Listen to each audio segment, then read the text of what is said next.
शनिक जी जूनागढ़ गुजरात से। राधा वल्लभ श्री हरिवंश। दंडवत प्रणाम महाराष्ट्री। महाराष्ट्री, पिछले 5 सालों से जीवन में अंधकार छाया हुआ है, कभी भी सफलता नहीं मिल रही है। जीवन में आगे क्या करूं क्या ना करूं समझ नहीं आ रहा। सफलता किसे माना है आपने? महाराज जी, श्री जी मैं पढ़ाई पूरी की और मैंने श्री जी से कहा कि मैं अब क्या करूं। तो उन्होंने मुझे कुछ संकेत दिए थे कि आप सरकारी में जाइए और प्रभु की सेवा करिए। फिर सफलता नहीं मिल रही उसमें एग्ज़ाम में, और अब है। आप हमारी बात समझिए, आपको श्री जी ने संकेत किया और आप सफलता नहीं प्राप्त कर, दोनों बातें झूठी है ना, दोनों बातें झूठी हैं। आप सत्य को स्वीकार कीजिए। श्री जी के संकेत को आप जानने लगे। आप श्री जी के संकेत तो तभी जब आप उनकी मन की बात जान लेना, तो आप कितने बड़े सिद्ध हो गए। और फिर सफलता किसकी चाहते हो? प्रकृति जन्य की। आप श्री जी के संकेत को जान जाओगे तो श्री जी के प्रेम की सफलता चाहोगे, लोकवत नहीं। और ये लोक की सफलता, सुनो पहले, प्रारब्ध के अधीन है। इसकी सफलता के लिए श्री जी से प्रार्थना मत करो। हमारी बात समझना। विद्यारण्य जी एक बहुत बड़े महापुरुष हुए हैं। उन्होंने अपने माता पिता को सुखी करने के लिए, धन प्राप्ति के लिए गायत्री अनुष्ठान किया। ब्राह्मण कुल में जन्म हुआ था। एक पुरस्चरण 24 लाख गायत्री होता है। उन्होंने एक पुरस्चरण किया, 2 पुरस्चरण किया, एक बार भी कोई धन की प्राप्ति नहीं हुई। आखिरी में उन्होंने संन्यास लिया। जो संन्यास लिया, माता गायत्री प्रकट हो गई। उनका अब इंद्रासन भी मांगो तो आपका, तो बोले अब क्या जरूरत है, अब तो वैरागी हो गया, विरक्त हो गया। माता पिता भी पधार गए, उनकी सेवा के लिए अर्थ चाहना। 23 पुरस्चरण किए, तो आप तब नहीं आए। तो उनका तुम्हारे अनंत जन्मों में ऐसे 24 महापाप थे जिनके कारण मैं नहीं आ पा रही थी। अब वो 23 पुराण से चरण से नष्ट हुए, पुरस्चरण से, और 24वां तुमने संन्यास लिया। तो अब आप जो चाहो पर, बोले अब चाहिए ही नहीं, क्योंकि अब सन्यासी हो गए, अब तो ब्रह्म प्राप्ति के लिए। तो इससे आभास होता है कि अगर हमारा बुरा प्रारब्ध है तो हमको भोगना पड़ेगा। हम कितना भी प्रयास करें वो हमें, तो हम क्या करें इसमें जिससे हमें परम शांति हो? प्रभु के नाम का जप करते हुए उन पर दृष्टि लगाएं कि प्रारब्ध से हमारा भरण पोषण शरीर का भले, ये हमारा भरण पोषण आपसे होगा नाथ। तो वो एक ऐसे हैं जो आपके प्रारब्ध को भी मिटा देंगे। वो ऐसे शरणागत वत्सल हैं कि सब लिखा पढ़ी अलग कर देंगे। सुदामा जी को दरिद्रता का योग था। ऐसी दरिद्रता, कई कई दिन तक भिक्षा नहीं मिलती थी। ये जितने भी चरित्र हमारे लिए उदाहरण है। मांगने जाते थे तो मांगने से भी नहीं मिलता था, कई कई दिन। तो एक दिन उनकी पत्नी ने कहा कि हमारा आपका तो चरणामृत से भी गुजारा 2 दिन 3 दिन हो, 4 दिन हो, छोटे छोटे बच्चे तो मर जाएंगे ऐसे। कुछ तो उन्होंने कहा, श्री कृष्ण के सिवा हमारा कोई नहीं, अब हम क्या कर सकते हैं। प्रारब्ध जब बिगड़ता है ना, वो कोई सफलता नहीं होने देता। तो एक दिन श्री रुक्मिणी जी प्रसाद ठाकुर जी को भोग पा रही थी, वो ऐसे रोक दिया, उदास हो गए। तो उनका, प्रभु ऐसी स्थिति हमने जब जब आपकी देखी, तो किसी भक्त को जब कष्ट होता है तब आपको ऐसे देखा है। कौन सा भक्त है और क्या कष्ट है? तो कहा, एक सुदामा नाम के हमारे मित्र हैं, कई दिन से भोजन भी उनको। प्रभु आपके मित्र और मैं आपकी दासी, महालक्ष्मी का अवतार रुक्मिणी, आप हुक्म कीजिए, लोक लोक की संपत्ति वहां। बोले उसको चाह नहीं है, हमारे मित्र को चाह नहीं है, और चाह ना होने पर हम विवश हैं। अगर वो चाह कर ले तो सारी व्यवस्था हो जाए। तो बोले पैदा करो जाके चाह। बोले उनके हृदय में तो नहीं पैदा कर सकते, हम भी, क्योंकि जिस हृदय में भगवान का आश्रय और निरंतर चिंतन है, वहां माया की चाह नहीं होती। बोले उनकी पत्नी के हृदय में, बोले प्रयास करते हैं जाके।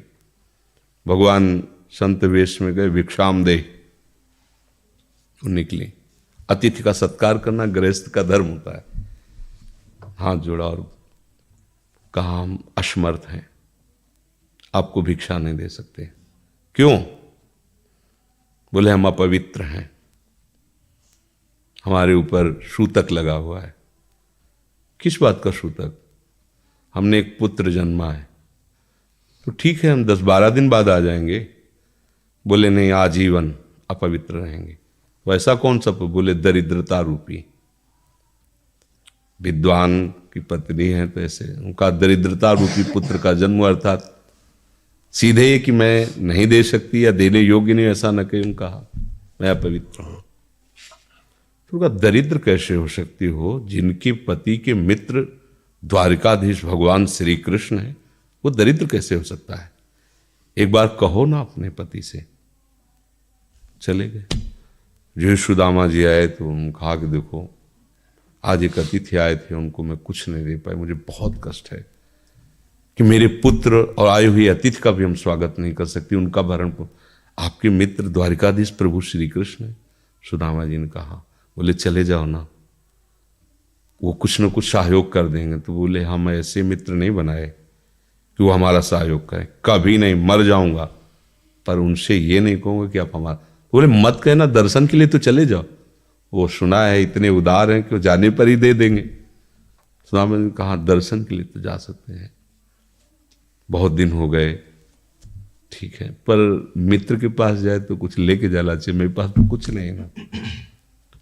पड़ोस में जैसे किसी से मांगने गई तो अरे समय जब बिगड़ता कोई नहीं होता साथ। एक ने थोड़ी उदारता दिखाई तो चावल पछोरने पर जो आगे कणका होते चावल के, जो प्राय वो लिए सुदामा जी ने कहा हमारे प्रभु भाव के भूखे हैं, कुछ ले जाएंगे, खाली हाथ तो नहीं है। पोट्री में सारांश में बता रहे हैं, द्वारपालों ने देखा कि हड्डी हड्डी शरीर में कई जगह से फटे वस्त्र, बेवाई फटी हुई, मतलब दिखाई दे रहा था दरिद्रता की मूर्ति है। तो उनका किससे मिलना है तुमको? तो उनका श्री कृष्ण से। बोले संभाल के बोलो, क्योंकि पार्षद है, अनंत कोट ब्रह्मांडों के नायक प्रभु के ऐसे बोले कोई श्री कृष्ण को ऐसे गली आए, उनका जाके तो तुम बोलो ना, श्री कृष्ण से जाके कह दो कि एक सुदामा नाम के ब्राह्मण आए हुए हैं।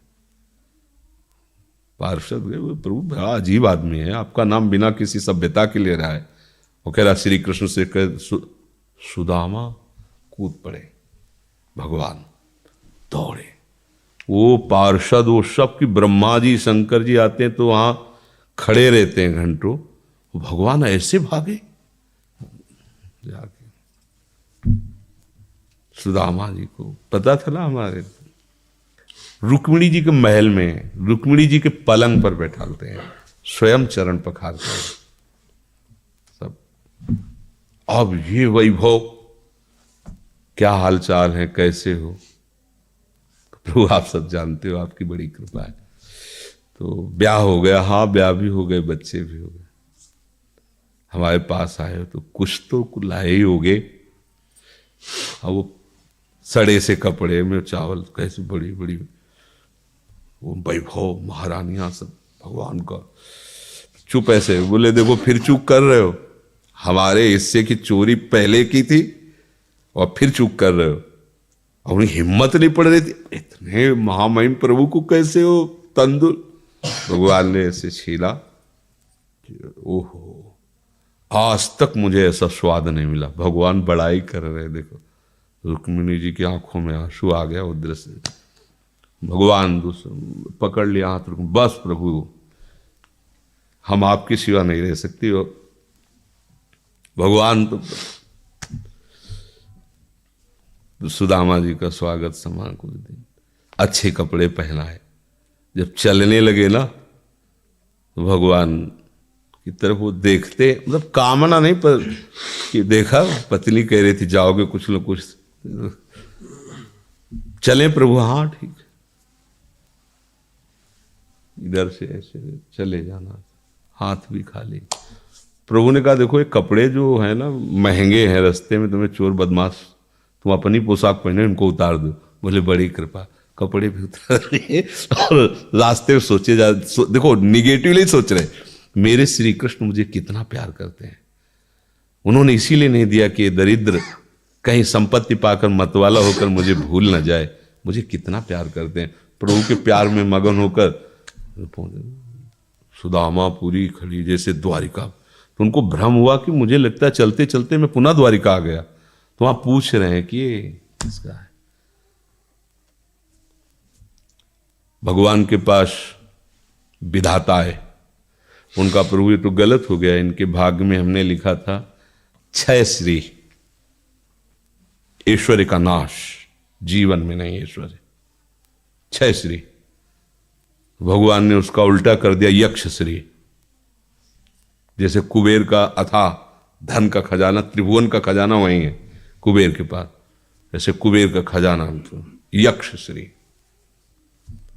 तो कहा प्रभु, तो उनका इन्होंने एक पुण्य किया है, अनंत ब्रह्मांडों के समस्त जीवों को तृप्त कर दिया है। प्रभु खुद को खाने को नहीं तृप्त, बोले मेरे रोम रोम में करोड़ करोड़ ब्रह्मांड वास करते हैं और इनके तंदुलों से मैं तृप्त हो गया। अनंत ब्रह्मांडों का भंडारा हो गया, उसका जो पुण्य होता है लिख दो इनके भाग्य में।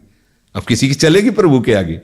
तो एकमात्र प्रारब्ध को मिटाने वाले भगवान है, कर तुम अकर तुम अन्यथा कर तुम। तो आप भगवान की शरण होकर उनका नाम जप कीजिए और उनसे प्रार्थना कीजिए कि आपको उचित लगे तो समस्या का समाधान कर दीजिए, नहीं तो मुझे समस्या से लड़ने का बल और विवेक दीजिए, बात बन जाएगी।